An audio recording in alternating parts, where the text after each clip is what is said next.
அனைவருக்கும் வணக்கம் நண்பர்களே. இப்ப பாத்தீங்கன்னா தர்சினிங்கிற பாபாவுக்கு வந்து பிறந்தநாள் வாழ்த்துக்கள். இன்னைக்கு வந்து மறக்காம எல்லாருமே வாழ்த்துங்க நண்பர்களே. 1000 ரூபாய் பணம் போட்டு வயசானவங்களுக்கு வந்து 2 பேர் கொடுக்க சொன்னாங்க. நம்ம பாத்தீங்கன்னா அந்த 1000 ரூபாய் பணத்தை வந்து எல்லாருக்குமே பிரிச்சு கொடுத்தோம் நண்பர்களே. இனி பிறந்தநாள் வாழ்த்துக்கள் தர்சினி பாப்பான்னு எங்க இருந்தாலும் நல்லா இருக்கணும். மறக்காம கமெண்ட்ல அந்த தர்சினி பாப்பாவை வாழ்த்துங்க நண்பர்களே.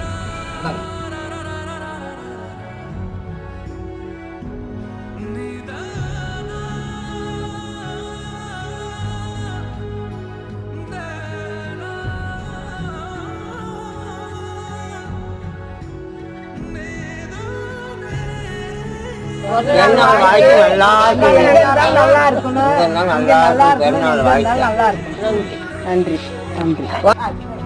எங்க இருந்தாலும் என் பிள்ளை நல்லா இருக்கணும், நல்லா ஆலங்குடி பாலங்குடி எல்லாம் நல்லா இருக்கணும், எல்லா பிள்ளையும் நல்லா இருக்கணும்.